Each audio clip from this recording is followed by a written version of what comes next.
Usual vault rules apply. Touch not, lest ye be touched. Hey, I tried to teach you how to handle comics in the 6th grade, but oh no, you wanted to play Little League instead.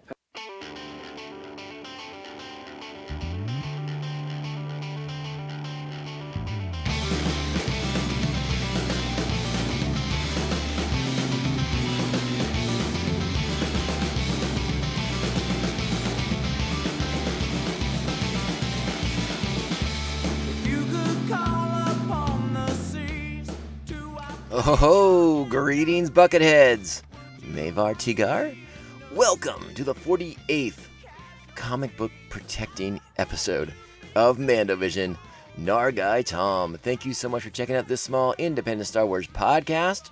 Remember, the best way to reach out to us is via social media. We are at Mando_Vision on Twitter and Instagram. You can email the show, mandovisiontom@gmail.com. Hey, please make sure you're liking, subscribing, and sharing this show with all the other Mandalorians in your covert. And if possible or so inclined, and you're listening on Apple Podcast, please, sweet 5-star reviews. Absolutely critical to crushing the algorithm that holds us down, that oppresses us, that keeps us from so many ears. But hey, that's all right. That's why you're here. You're going to help us spread the word. The Mandovision army grows, and the good deeds that we do cannot be outmatched. Thank you so much for supporting this small independent podcast. Once again, it means the world to me. We have a different episode. We're going to mix it up a little bit. We wrapped up Season 1 of Star Wars The Clone Wars, and before we get into Season 2, it seemed like a good time to kind of touch base with some of the other aspects of Star Wars fandom, of Star Wars culture that's out there right now. And what better way to do that than to kind of go back into my roots, into my history as a Star Wars fan. And let's talk about what's going on in the Star Wars comic books right now, particularly the main Star Wars comic at this moment. We're going to talk about the first year's worth of issues from Marvel's Star Wars volume, 3, 4? I've lost track. I'm going to double check that in just a second. But I'm excited. This has been a really exciting opening salvo since they relaunched the book in early it's back in January 2020 that they relaunched. And then there was a pause as the pandemic kicked in and publishing grinded to a halt. And now it's back. So we finally got the first year's worth of issues out a little later than probably planned. But that's okay. We still got our Star Wars books. And let me just tell you right now, it's a delight. It's a delightful comic. So before we get into the main chat, hey, we got to do what we got to do. Now it's time. Strap on your buckets. Let's go. We would be honored if you would join us. Hey, all right. So I think I've mentioned on previous episodes of the podcast how Star Wars comic books in particular were a really big part of continuing my fandom. You know, going back in time. Again, I've mentioned before, I am a middle-aged man. So going back to the 80s, you know, Return of the Jedi finished in 1983. I was 5 or 6 years old at the time, and so we lived with Star Wars via TVs, you know, whenever it would air on ABC network television, you know, on the weekends, usually like a big Sunday night show would be watching Star Wars when it would air, usually once a year or so. And then eventually by the late 80s, we'd finally gotten a VCR, so we were able to watch via, in purchasing Star Wars was a big deal, and actually a very big deal. I should, in case you're not clear on this, video cassettes, those big clunky video cassettes, they're basically the miniature reel-to-reels, very expensive. So it was a big deal that our parents, my brother and I's parents, bought us the Star Wars trilogy to watch on our VCRs. And we watched them nonstop. We wore those video cassettes out.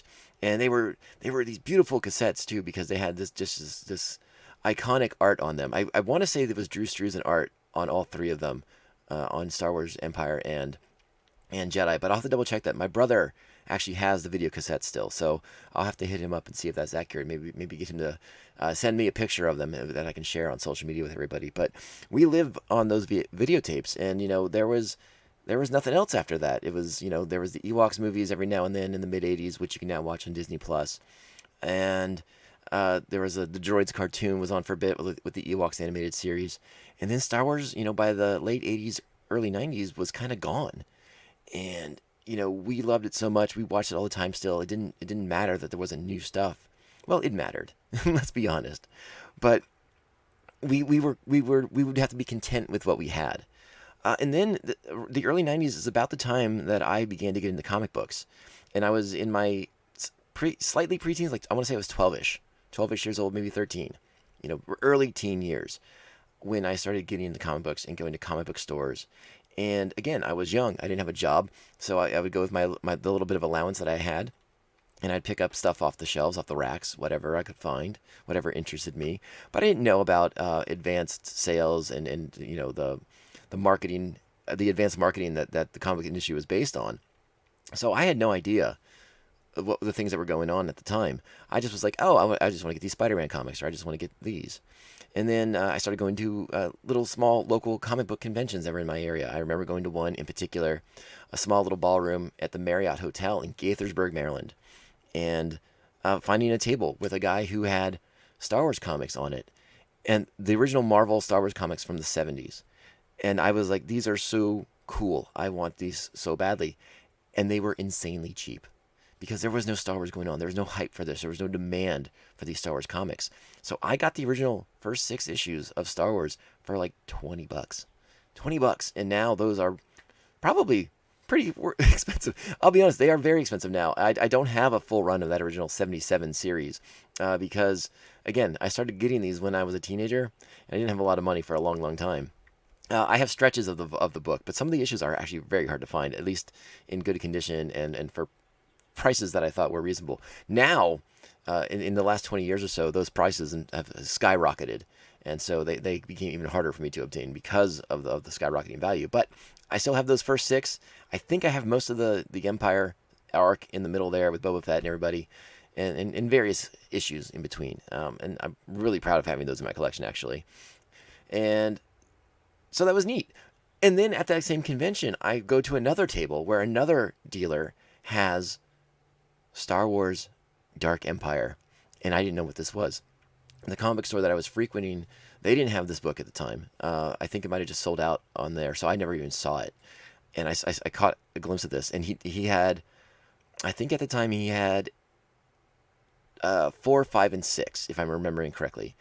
And I was like, oh man, this looks really cool. I want to get these, but how am I going to read this if I don't have the first 3 issues? And the dealer, I wish I could remember the man's name. He was a very, very nice man. He said, listen, I don't have 1, 2, and 3 on me. I have more copies of it at my store. Here's my card. If you want, buy these 3, and then come to my store during the week, whatever, and I'll get you the first 3 issues. And that was tremendously nice. And so we took that card. I was there with my mother, who couldn't believe that she was there with me.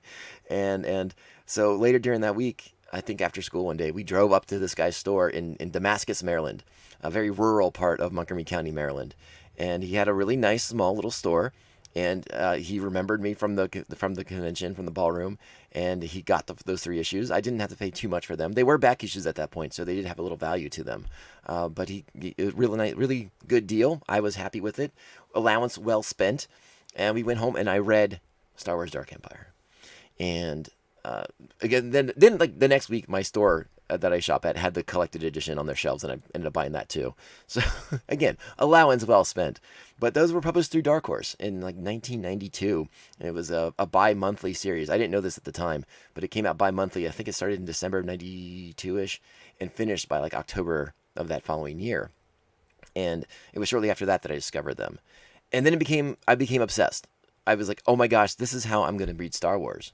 This is how I'm going to continue my Star Wars fandom. And Dark Empire was awesome. There was so much cool stuff in there. The visuals, the continuing saga of Han and Leia and Luke and Chewbacca and everybody was just captivating and fascinating. The resurrection of Emperor Palpatine in a young clone body with him wielding a lightsaber. It was something we hadn't seen before, and it was amazing.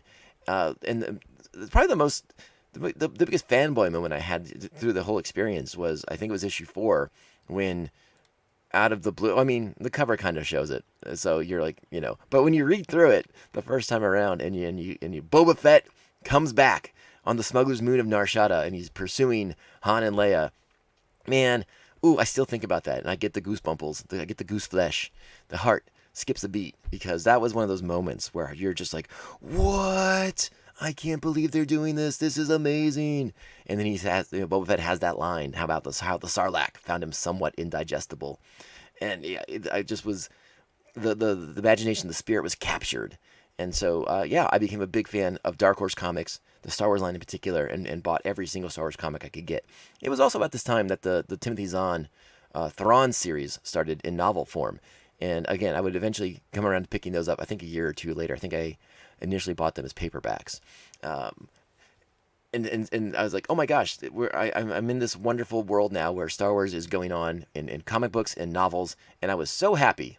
So happy. And then a couple years later, we get the special editions of the movies, and then all of a sudden the prequels get announced, and it becomes the Star Wars world that we're living in now.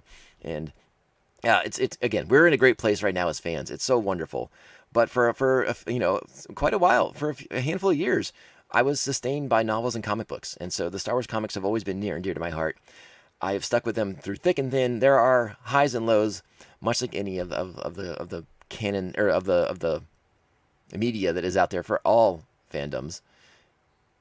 So it's just really nice when you get the good stuff. And listen, I'll be honest, like, again, there's highs and lows when Dark Horse had the book. And I was a little upset. I've talked about it before when when Disney bought Star Wars and when they bought Marvel, and they decided that, well, hey, we own a comic book company now. We're giving the license back to Marvel. Again, all the Dark Horse stuff becomes Legends, just like the old novels. And that all bothered me too. But at the same time, this was sort of my way into the new canon, because I was going to read Star Wars comics no matter what. The new novels, I have been a little bit more resistant to. I have started to slowly dip into those and kind of understand the new canon and where they're going with certain things. Some of it's good, some of it's bad. I've talked about how much I'm enjoying the High Republic stuff, but I'm not, no offense to Mr. Wendig, but I'm not enjoying the Star Wars Aftermath books very much. I don't know how you all feel about those. Please let me know if I'm wrong. I'm in the second book right now, and again, I'm not really digging it that much. But again, highs and lows. Marvel having the Star Wars books has been a real treat, and they kicked off their big relaunch of Star Wars, the main title, in January 2015. They started with Jason Aaron on the writing, and oh my gosh, I just blanked on his name. Wonderful artist. He did some John Cassidy, excuse me. He did some wonderful stuff with Astonishing X-Men back in the day. And so these two start off with this really great 6-issue run. And the biggest difference between Marvel's Star Wars books and Dark Horse's Star Wars books is it seems like the Marvel books are really going for it. They're taking big swings at everything. And I don't know if that's because everything's kind of more in-house now. Like, it's, Lucasfilm and Star Wars, Lucasfilm and Marvel are kind of all under the same umbrella now. So communication's a lot easier. There's a lot more back and forth. And you can kind of pitch your ideas and make it all make sense. I don't know what kind of arrangement Dark Horse had with Lucasfilm at the time and how much restrictions were placed on them. It seems like Marvel can get to do a little bit more than Dark Horse could. And maybe one day we'll be fortunate enough to have one of the editors from the Star Wars line from Dark Horse's time come on and talk about that. That'd be so much fun. So I may have to start reaching out to some people, because I think that'd be a really interesting conversation. But that is the first thing that caught my attention, was they were going for it, big swings. It's a 6-year-old comic at this time, so I don't feel too guilty about spoiling this. But I mean, they introduced Boba Fett into the mythology a lot earlier than we got him beforehand. He engages in combat with Luke Skywalker at Darth Vader's discretion, because Darth Vader wants to know who destroyed the Death Star. He wants to know who this pilot was. So he hires Boba Fett to find out. And it's great. Again, this volume takes place right after the events of the first film. So you're picking up with the rebels evacuating from Yavin Base. And again, Vader's pissed. He wants to know who this kid is who blew up the Death Star.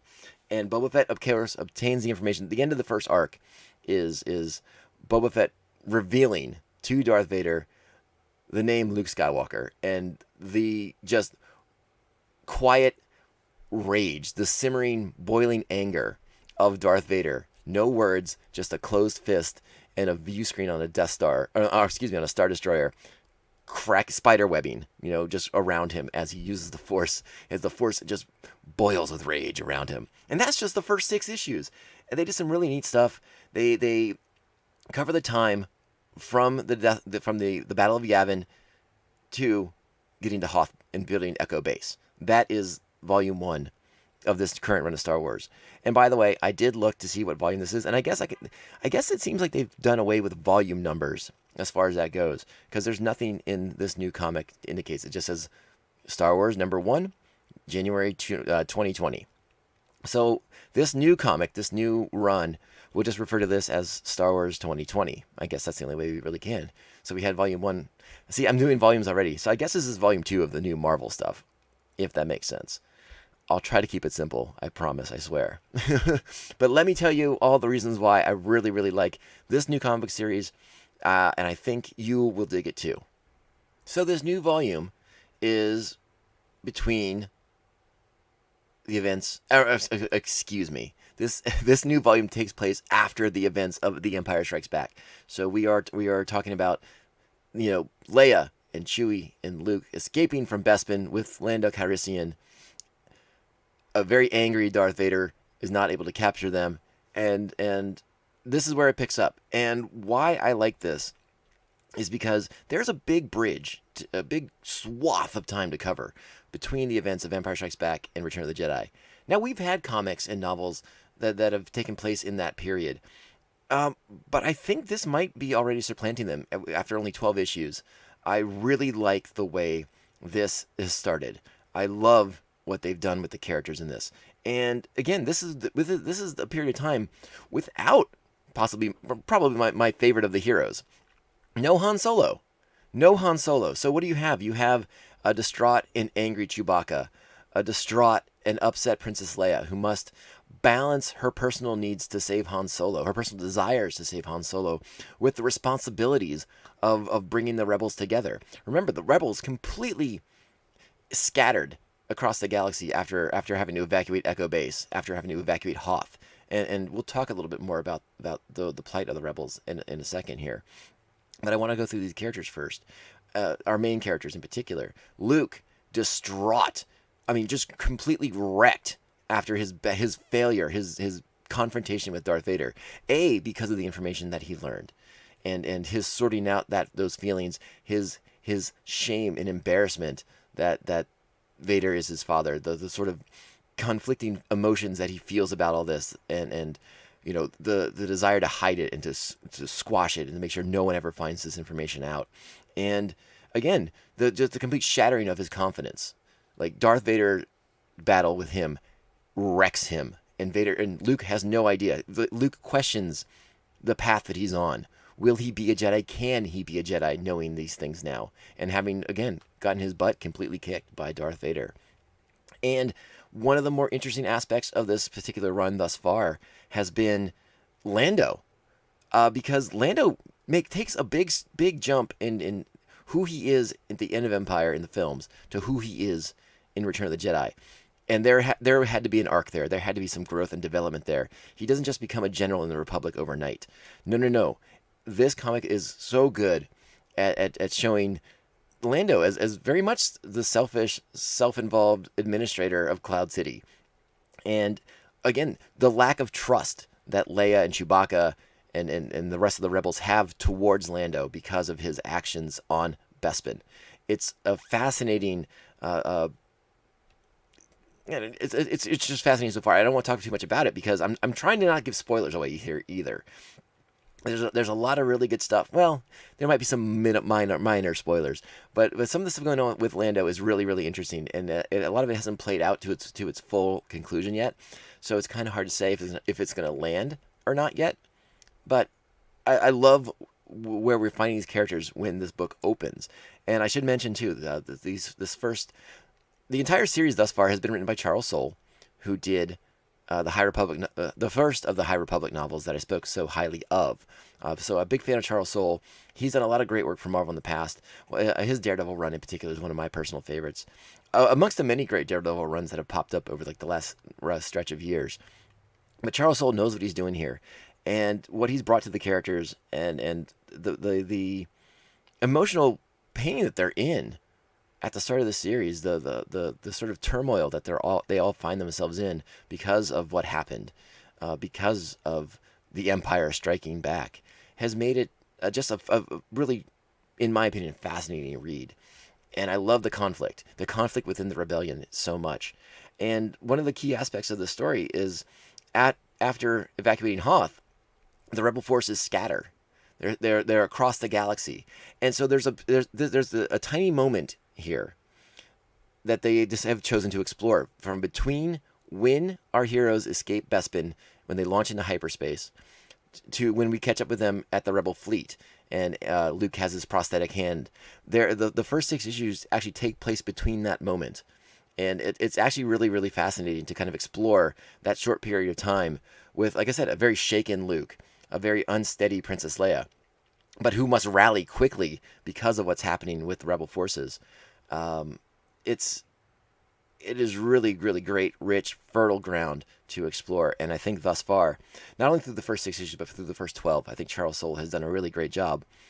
And again, it's so compelling with what's going on with these characters. And I love the psychological aspects of exploring how they are reacting to what just occurred after the defeat at Hoth, the defeat at Bespin, Luke's personal defeat with Vader. It's really, really great stuff, and I am getting such a kick out of this book. One of the neat aspects as well is the incorporation of new characters who we were introduced to from different comic books, from different parts of Star Wars lore. When The Force Awakens first came out, there was a series of comics. I believe it was written by one of my favorites, Greg Rucka, who chronicled these two rebels during the time of Return of the Jedi. And it would be revealed that these are the parents of Poe Dameron. Well, Charles Soule has brought them back and incorporated them into an earlier part of the rebellion. They were part of building Echo Base, and now they're part of the rebellion here.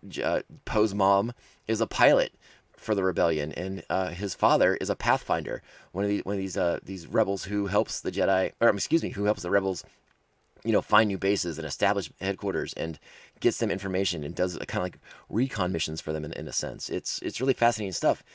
And if you read the High Republic series, it's also Charles Soule incorporating a lot of the stuff that he introduces in that period of the Republic into the rebellion. Pathfinders were a type of Jedi in that bygone era of the Republic. And they talk about the Starlight Base, and they talk about there's references to the Nile, and that's so wonderful for me because I have always one of the aspects of Star Wars I've always enjoyed is it as this wonderful tapestry that keeps getting new elements woven into it. And so when you have someone referencing something from another aspect of the lore of the mythology, that's one of those things that just kind of like tickles my fancy.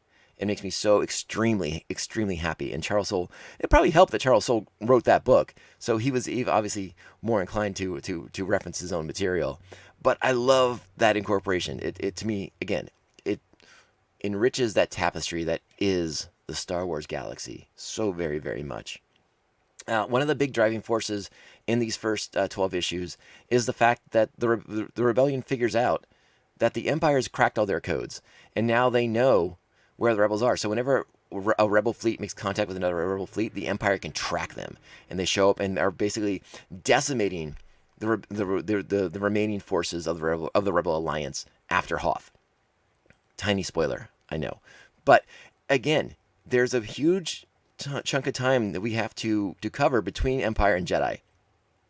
So we have to get to the place again, seeing the Empire at its full might, just wrecking house against the Rebel Alliance. And how do we get to the place where the rebels have a massive fleet that they can launch against the second Death Star in Return of the Jedi? That's what this book is covering. That's what we're going to get to.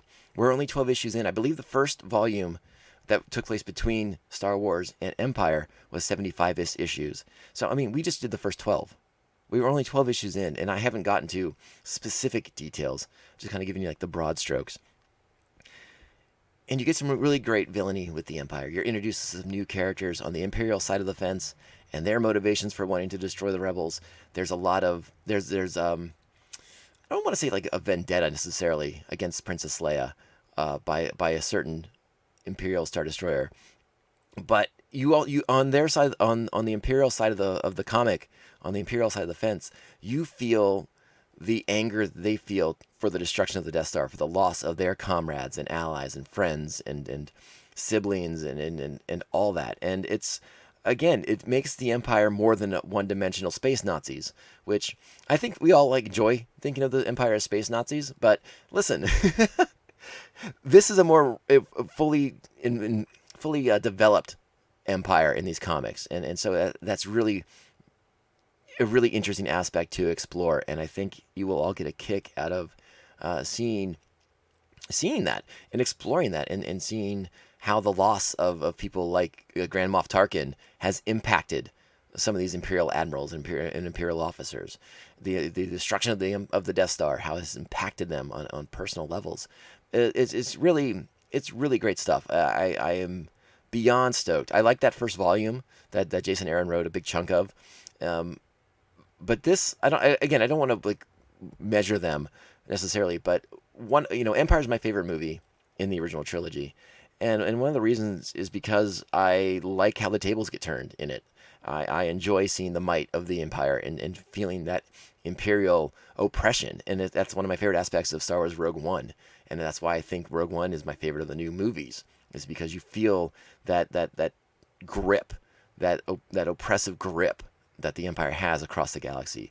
And you feel that in this comic.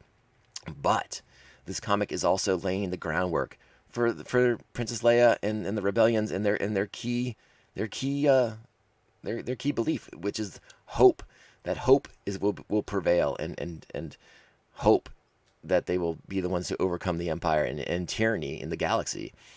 That is, obviously the fundamental theme of the rebellion and their cause, and they do a really good job of putting the rebels in a terrible position. And we know how it ends. I mean, listen, we know how it ends. We've seen Return of the Jedi, right? But the journey is so much fun, and I can't wait to see how this plays out. I hope Charles Soule stays on this book and as long as possible. I hope he's mapped this all out, and I hope he takes us right up to the opening moments of Return of the Jedi. Because that's another element too. That is another key piece of this story is the beginning of the forming of the plan to rescue Han Solo. The exploration of, well, where is Han? We've already, in this comic, they established that Boba Fett does not fly straight to Tatooine and drop off the carbonite frozen body of Captain Solo. No. There's other things in play here. And again, we talked about it in previous episodes when we talked about how Marvel's doing War of the Bounty Hunters, which is all about Boba Fett trying to protect his cargo, his precious, valuable cargo of Han Solo's frozen body. We're getting there. And again, in these first 12 issues, they establish, I think it's in the first 6, honestly, that Chewbacca and Lando go to Tatooine, much like we see them take off at the end of Empire, and establish the fact that Boba Fett's not there yet. Han Solo has not been delivered. So we know something's going on. Something has delayed Boba Fett's arrival, or he's laying low because he knows he has the most precious cargo in the galaxy right now. And again, that's going to be explored. This War of the Bounty Hunters is coming out, I believe, next month. It kicks off. And we're going to be covering that as well over here on Mandovision. So get ready. But this comic book is so much fun. And even if you're not a comic book reader by nature, find the trade paperbacks. You can pick them up on Amazon, but I'm sure you all have small independent comic book stores or bookstores that probably carry these as well. And they could definitely use your patronage right now. So swing over or check them out. A lot of places have put in, a lot of local stores have put in online purchasing protocols in place because of the pandemic. So even if you're not quite ready to go out, maybe you haven't gotten your vaccine, or you're just kind of concerned, or you're just busy in general, put in an order with your local bookstore and get your hands on it. I believe that at least Volume 1 is out by now. I think issue 12 just came out, so they probably haven't collected those just yet.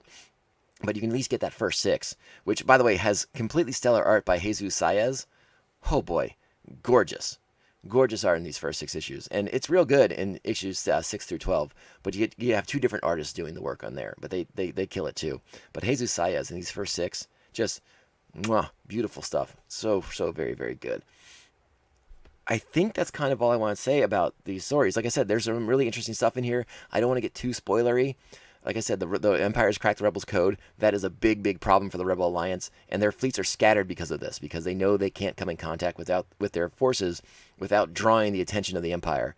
And Ooh, it's good stuff. It's really compelling. They do a nice job balancing the characters' dramatic tension with each other, against the space opera that is Star Wars, and the space battle element. They do a really good job with X-Wing battles, space combat, all that really good stuff. But I love the tension, and I love that everyone hates Lando right now. I really am digging that. And again, I really like this shaken, not confident version of Luke. It speaks volumes to the Luke that we will see in Jedi. And I want to go on that journey with him. I want to go on that journey with Leia, and how she keeps it together, how she balances her personal feelings for Han against the responsibilities of running the rebellion. And this is the book that's going to deliver it for us. This is a wonderful period of time to cover in Star Wars. So this comic book is killing it, and I definitely think it's worth your attention. And with that being said, I am going to wrap it up. And that's just the Star Wars book. We're going to be back very soon to talk about the Darth Vader comic book, because that's going to be good stuff too. Ooh, I just started that and I already got some thoughts, but that is good stuff. Get ready. All right, Bucketheads. Thank you so much for checking out this small independent Star Wars podcast. Remember, the best way to reach out to us is via social media at Mando_Vision on Twitter and Instagram. Email the show, mandovisiontom@gmail.com. Hey, I appreciate it. Thank you once again for all your support, and I'm so appreciative of all the people who take the time to download and reach out to me on social media. It's so much fun. I'm having a blast doing the show. I'm having a blast knowing that people are digging it. We're having a great time over here. And again, we're getting ready to crush season 2 of the Clone Wars, and we're also getting ready to cover the Bad Batch. Going to be a lot of fun, a lot of good stuff coming up. You guys all take care of each other. We're Star Wars fans. We need to watch out for each other, whether we're old, longtime fans like me or the new fans as well. Welcome. Everyone should be welcomed into this fun club, and we do not distinguish old fan from new fan. Everyone is equal here. All right. Remember that. Keep that in mind when some kid's telling you that The Phantom Menace is his favorite movie. That's okay. Everyone's allowed to like Star Wars, no matter how they like it. All right, let's get out of here. Remember, we are on all your favorite podcasting platforms: Apple Podcasts, Spotify, Stitcher, iHeartRadio, Google Play, Pandora Music, Amazon Music, Audible, so many, many more. If you can, take the time, write us a 5-star review on Apple Podcasts. It's greatly appreciated. And share the show with all the other Mandalorians in your covert. Share it with your friends, your family, the people who you have life debts to, the people you have blood feuds with. That's great too. Share it with your favorite Hutt. We didn't even talk about the Hutts in this book. That's for you all to read. Don't worry. The Hutts are in here. Hey, Jabba no Bada. All right, let's wrap it up. And there's only one way to end this podcast, and this is the way. This is the way. This is the way. This is the way. Fast ship. You've never heard of the Millennium Falcon? Should I have? It's a ship that made the Kessel run in less than 12 parsecs.